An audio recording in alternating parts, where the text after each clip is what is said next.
Olá, povo de Deus! Venho aqui, inspirada pelo Espírito Santo, poder compartilhar com você mais uma palavra que Deus tem colocado no meu coração.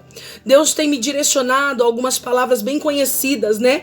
Para que nós venhamos a meditar um pouquinho mais, porque nós conhecemos algumas palavras, mas não sabemos o que está dentro desse contexto dessa palavra. Hoje, a palavra escolhida está lá, no livro de Josué, capítulo de número 24, no verso de número 14. Vamos embora lá? Ver o que Deus tem para nós nessa tarde? Olha aí o que a palavra do Senhor diz ao nosso coração.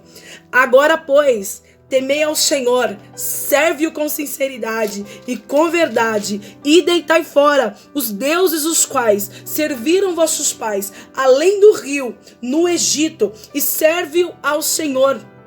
Porém, se vos parece mal aos vossos olhos servir ao Senhor, escolhei hoje a quem servais. E se aos deuses a quem serviram vossos pais, que estavam além do rio, ou aos deuses dos amorreus, em cuja terra habitais. Porém eu e a minha casa serviremos ao Senhor.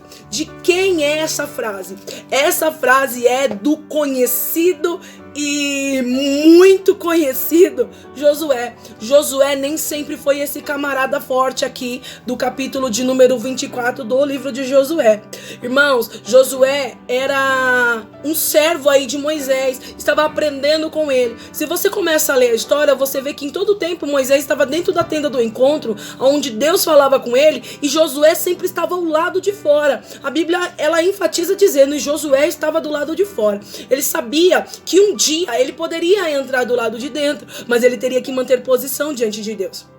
E olha que interessante, Josué teve aí um decorrer, né? Josué teve um processo até chegar aqui no capítulo de número 24. Ele teve que crescer com Deus, ele teve que criar a própria história. Ele não poderia viver à sombra de Moisés, mas ele teria que ter a sua própria identidade diante de Deus. Nós vemos ali no livro do Números, capítulo de número 13 e 14, que Josué nem sempre se chamou Josué. Josué se chamava Oséias. Aqui Moisés, ele tem aí o cuidado de colocar isso de uma maneira bem clara, que o mesmo Josué, filho de Num, era o mesmo Oséias, filho de Num. Então, por quê? Para trazer aí uma trajetória de que antes de que nós venhamos a ver o nome de Josué na Bíblia, quando nós venhamos a ver aí o nome de Oséias, irmãos, tem o profeta Oséias também. Isso aí já é outra história.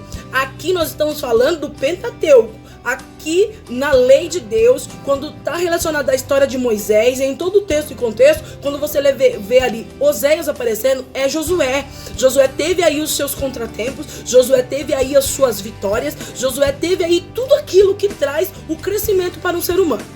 Pense você que Deus jamais fará algo grande na vida de um homem, na vida de uma mulher, sem antes mexer na estrutura desse homem, mexer na estrutura dessa mulher. E quando ele muda o nome de Josué, ele mexe na estrutura de Josué. Josué antigamente chamava Oséias, que se traz aí uma tradução salvação. Mas hoje Josué quer dizer na tradução Yahvé é a salvação. Então antigamente Oséias podia aí pensar, né, que ele era a sua própria salvação, ou ele seria a salvação do povo. Mas não, depois de um tempo Deus mostra para ele que quem seria a salvação desse povo seria Deus. Então ele começa a quebrar orgulho, começa a trazer de volta a realidade, começa a mostrar que é só um vaso na mão do oleiro, começa a mostrar: Josué, você só é uma peça fundamental para que eu possa trabalhar da maneira que eu desejo fazer e do jeito que eu quero. E se você não quiser, Josué, participar, não tem problema. Eu ergo outro e faço do mesmo jeito o que eu desejo fazer. Não é diferente sobre a nossa vida. Se nós aceitarmos a vontade de Cristo, se nós quisermos viver esta presença de Deus, nós temos que fazer do jeito dele. Sabe por quê, irmão? Se nós não quisermos, ele vai levantar outro e você vai ficar aí, ó, a ver navios, vai ficar com cara de brisa, olhando a presença de Deus passar e Deus fazer na vida de pessoas, através de outras pessoas que ele poderia estar fazendo através da sua vida. Nós vemos aqui por que Josué coloca diante do povo aí este questionamento.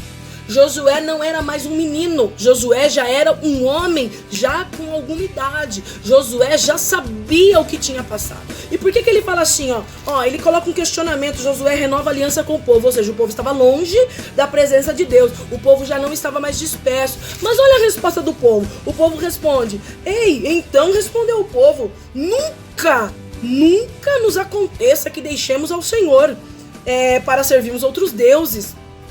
Se estava já no coração do povo, na mente do povo, de não largar a Deus e não deixar a Deus, por que Josué vem com o questionamento? Por que Josué coloca uma pergunta? Por que Josué indaga o povo dizendo: ei, se querem servir a Deus, então sirvam, mas se desejam servir os deuses que vieram ali do Egito, ou da terra que vocês estão, ou dos vossos pais que eram da além do rio? Por quê? Porque Moisés, ele é chamado lá de Ur dos Caldeus, né? Ele vem de lá. Abraão, ele é chamado de lá de Ur dos Caldeus, e ele vem de lá já com uma história. Abraão já vem de lá. Quando eles falam assim, de lá, da além do rio, aonde nós lemos aqui, ele está direcionando essa palavra ao povo hebreu. Está dizendo ao povo hebreu. Então, quando está dizendo além do rio, é ao povo hebreu. É isso que ele está. Hebreu quer dizer da além do rio. Então, nós vemos aqui que ele coloca em questionamento os deuses que Terá, o pai de Abraão, adorava, os deuses que os antepassados adoravam, ou os deuses em que os seus pais conheceram no Egito, ou os próprios deuses que habitavam na terra em que eles estavam. Irmãos, olha o que Deus coloca em questionamento. Deus não divide a glória dele com ninguém. Deus não espera que você e eu venhamos a ter um espacinho para ele e dividir com outras coisas. Hoje nós podemos não adorar deuses, nós podemos não ter imagens, de esculturas em adoração, mas, irmãos, muitas vezes nós dividimos aí a presença de Deus no nosso coração com outras coisas, com coisas que não vão nos levar a nada. Mas olha Josué, o pulso firme de Josué: não tem problema. Se vocês querem adorar estes deuses, se vocês desejam, se parece mal aos vossos olhos adorar ao Senhor Deus, e se vocês querem, escolhe hoje. Escolhe agora. Sabe por quê? Não há mais tempo de perder tempo. Isso, não há mais tempo de perder tempo achando, deixando de achar. Ei, escolhe agora. Sai de cima do muro. Quando nós temos Elias ali no Monte Carmelo, diante dos 450 profetas de Baal e os 400 profetas de Azera, nós vemos ele dizendo: ei, até quando cocheareis em dois pensamentos? Até quando ficará em cima do muro?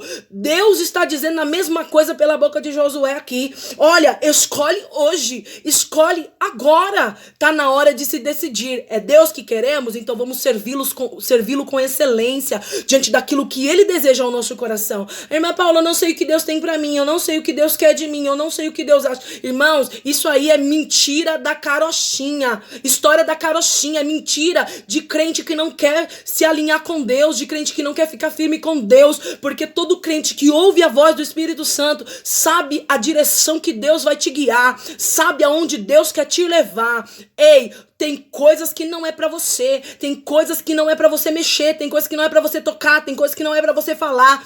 Muitas vezes nós precisamos ouvir: ei, você tá errando aqui. Mas muitas vezes, irmão, já está no nosso coração, onde nós estamos errando, e nós ficamos prolongando. É isso que esse povo estava fazendo, estava adorando a outros deuses. E quando Deus veio com questionamento pela boca de Josué, imagine, não é a nossa intenção, não queríamos enfurecer o nosso Deus, não era o nosso propósito ferir aí, a grandeza de Deus, ferir aí a estrutura de Deus. Isso nós fazemos todos os dias, nós fazemos e não percebemos. Irmãos, tá na hora de nos alicerçarmos na palavra de Deus como ela é, parar de romantizar a palavra de Deus. Deus é e acabou, Deus quer e acabou, Deus fala e acabou. Então fica essa palavra no seu coração no dia de hoje. Ei, Josué faz uma pergunta ao povo, a mesma pergunta que Deus faz a você. Então decida hoje: adorar ou não adorar a Deus, servir ou não servir a Deus. Fica essa palavra no seu coração, que o Espírito Santo de Deus te guarde e ele seja sobre você e a sua casa, e você possa dizer: eu e a minha casa serviremos ao Senhor. Decisão. Josué decidiu e simplesmente seguiu aquilo que Deus tinha ao seu coração. Decida que você e a sua casa servirá a Deus. Fique com Deus. Amém.